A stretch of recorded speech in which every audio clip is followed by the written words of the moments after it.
اس لفظ امی کو لے کر بعض نااہل مولوی معاذاللہ خود بھی غلط فہمی کا شکار ہوتے ہیں اور ناخواندہ افراد کو بھی بدگمانی میں ڈال دیتے ہیں اور اس کا مذموم معنی نکال کر حضور صلی اللہ علیہ وسلم کی توہین کے مرتکب ہوتے ہیں۔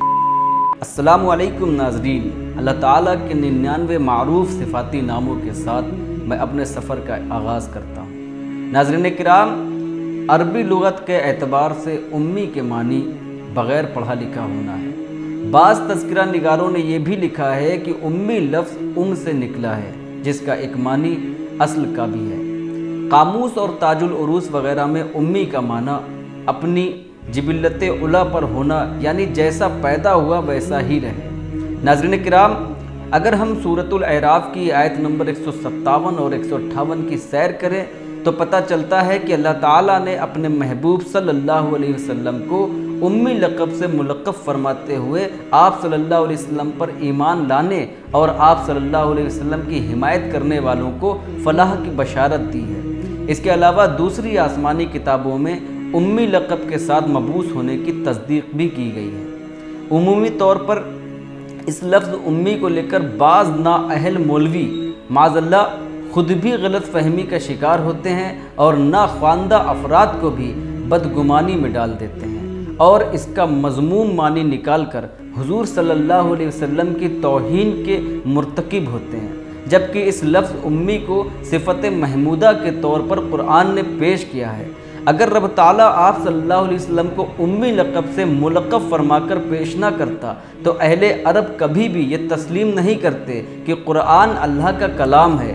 وہ تو کہتے کہ پڑھے لکھے ہیں، جو جی میں آتا ہے لکھ لاتے ہیں۔ امی ہونے کی وجہ سے اہل عرب متجسس تھے کہ اتنا پختہ سجا ہوا نادر و نایاب کلام کسی امی کا نہیں ہو سکتا۔ جب اس بات کا پختہ یقین ہو گیا تو اللہ تعالیٰ نے وحی نازل فرمائی، تو امی کا معاملہ وہیں تک تھا جب تک وحی کا نزول نہیں ہوا تھا۔ جب وحی کا نزول ہوا تو سورہ عنکبوت میں آیت نمبر 48 میں فرمایا گیا کہ اس سے پہلے نہ تو آپ کوئی کتاب پڑھتے تھے اور نہ ہی لکھتے تھے۔ اگر آپ نے ایسا کیا ہوتا تو باطل پرست شک میں پڑ سکتے تھے کہ کہیں یہ کلام آپ خود تو نہیں تحریر کرتے ہیں۔ یہ اللہ کی زبردست حکمت تھی۔ اب علوم مقطعات کو ہی لے لیجئے، یہ اللہ اور اس کے رسول کے درمیان ایک راز ہے۔ اللہ نے کہا الف لام میم، اس کا رسول سمجھ گیا کہ اللہ کیا کہہ رہا ہے۔ پھر آپ صلی اللہ علیہ وسلم کا فرمان مبارک انا مدینۃ العلم و علی بابھا، میں علم کا شہر ہوں، علی اس کا دروازہ۔ یہ علم علی کو وراثت میں ملا تو حضرت علی علیہ السلام نے فرمایا انا نقطۃ البا، میں بے کا نقطہ ہوں۔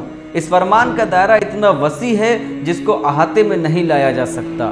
دوسرا ایک بڑا اعلان فرمایا، مجھ سے دنیا کا کوئی بھی سوال پوچھ سکتے ہو۔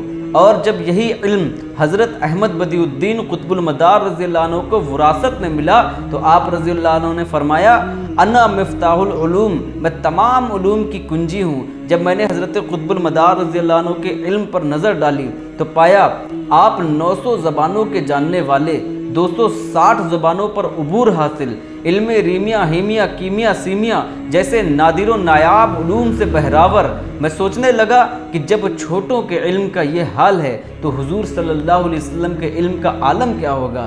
اس کے باوجود بھی جہلا آپ صلی اللہ علیہ وسلم کے علم پر نازیبا بحث کرتے ہوئے نہیں تکتے ہیں اور اپنا ٹھکانہ جہنم میں بنا لیتے ہیں۔ آپ کو یہ ویڈیو کیسی لگی کامنٹ باکس میں اپنی قیمتی رائے سے ضرور نوازیں۔ وما توفیقی الا باللہ۔